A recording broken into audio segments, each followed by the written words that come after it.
2 players that you're most excited to watch or you want to learn the most about or you think are pivot points in preseason game 3 for the Panthers, with one caveat.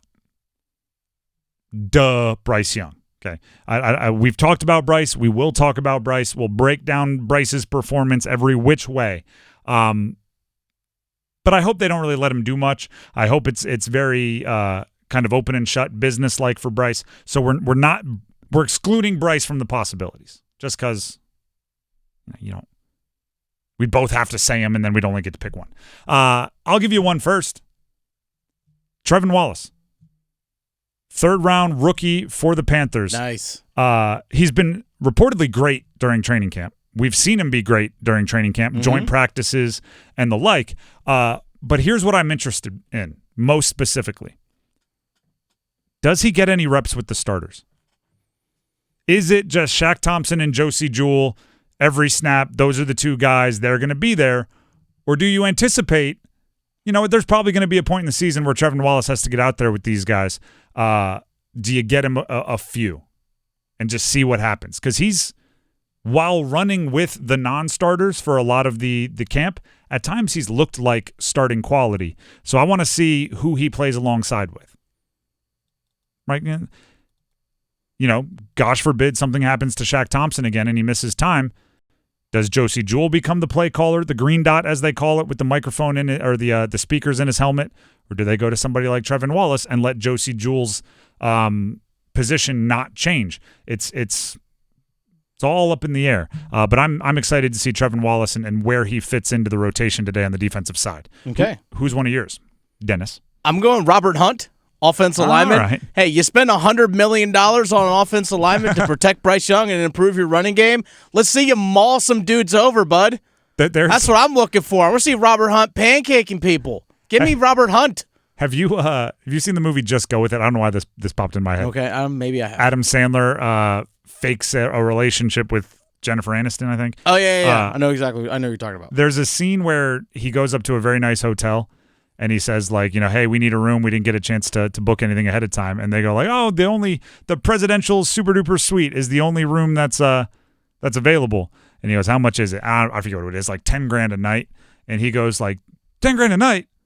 What is it, made of panda?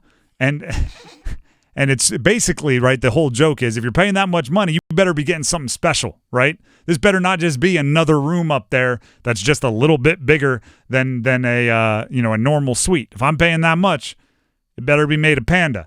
If you're paying $100 million for an interior offensive lineman, not a tackle, not an edge rusher, not a quarterback, you're paying $100 million for a guard. Better be made of panda. It better do something special, right? It better be above and beyond what you get from a normal guard. You better be pulling and blocking corners and leading the way, 50 yards downfield for rushing touchdowns. Maybe a fumble-rooski, get your hands on the ball. Let's go. Get some rushing yards out of it. Bryce Young's a smaller guy. If he has a pass tipped, you're making the catch. Head on a swivel there, Robert Hunt. Let's get that first down. Let's go. Let's make legendary moments happen. So, yeah, Robert Hunt. I'm with it. That's my first one. I'm going elsewhere on the offensive line. All right. It's pretty rare that we're excited to see and 2 different offensive linemen come up. Well, their offensive line stunk last year, so I just want to see some level of improvement. Speaking of Iky Ekwonu. Oh, yeah. The closer and closer we get to the first game, I think the more and more your brain kind of zeroes in on the things that you are actually worried about. Because I'm worried about the linebackers, but the closer you get, you go, actually, I trust Shaq Thompson and Josie Jewell. I'm worried about the receivers, but it's like, yeah, but even if Xavier Legette doesn't pan out, it's still Deontay Johnson and Adam Thielen, which is better than last year.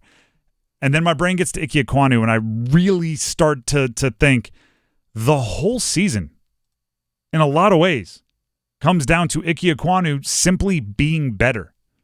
Because you're right, the rest of the offensive line wasn't good last year, but Robert Hunt is brand new. Damian Lewis is brand new. Taylor Moton has been pretty good. And Austin Corbett, you can kind of hide a center as long as he's a smart guy. And Austin Corbett is. When he was healthy, he was good. Yep. And he's smart and he's experienced. I'm not super worried there. Again, 2 months ago I kind of was, but now I'm like, you know what? I think I think he'd be all right. Just as you get closer, the things you actually need to do start to pop out. Ickey Ekwonu, man. Everything we're talking about with the improvement of Bryce, everything we're talking about the improvement of the wide receiving core, none of that matters if edge rushers are winning quickly off the edge.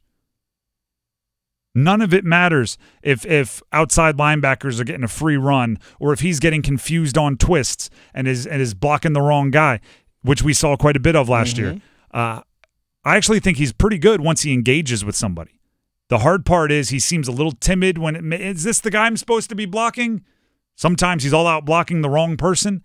Iky Ekwonu, the whole season starts with him. His whole on-field game action starts tomorrow. I'm just going to be watching to see. Now, if he plays poorly in a preseason, I'm not going to write it off as like it's over, but I would really like to see just a strong, solid, no mistake, 1 or 2 series performance from Ekwonu. He's one of the guys like J.C. Horn that's kind of on a prove-it year. 100%. Yeah, very much so. And very much so. And I don't think he'll have the same safety net that J.C. Horn has, which is people still believe in his ability. Like there's a lot of we'll give him another shot for J.C. Horn. I don't know if there's as much of that for Icky. I don't think so either. If he wants to be a tackle especially, better be good this year. He might get another shot at guard or something else. Who's the other person you want to watch? Xavier Legette. Oh, look at that. We haven't seen him play. He didn't participate in the joint practice against the Jets. He hasn't played in a preseason game. Let's see this guy actually play. I want to see what this guy can do. Is the explosiveness as real as what we saw in college? How are they going to use him in some different ways? Hey, is it just like, hey, you know what? Here we're going to do? We're going to do a little crossing route. You just catch and run, bud. Whatever it is, or in the return game, something like that. I'm excited to see Xavier Legette actually out there on the field outside of practice. As you started talking against someone else. You kind of started it the same way. ESPN.com put out a full rundown of every rookie draft pick. Okay. And kind of like they called it a report card, but they didn't really give grades. Just like a breakdown of how they've been doing through preseason. Mm-hmm. I'm just going to read you the first 2 sentences of Xavier Legette. Okay. You can't call him a bust. You can't call him a success. Yeah.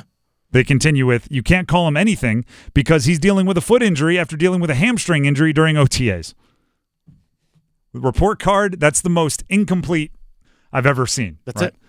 Well, you didn't take any of the tests, so I have no idea if you've learned the material. Just incomplete grade. Simple as that. I want to see him on the field against someone else. I'm excited for it. Here's the thing with Xavier Legette and why he was in the running for mine. I think the plays that he is expected to make a difference on, they're not going to call in a preseason game. Probably not. Because he's the guy, he's got a little Deebo Samuel in him. You're going to try to get him the ball in creative ways. Or if it's like more traditional, I think it'll be down the field. And I don't think you take the risk of having Bryce Young have to wait around to throw down the field. And I don't think you show them any of your creative ways in preseason.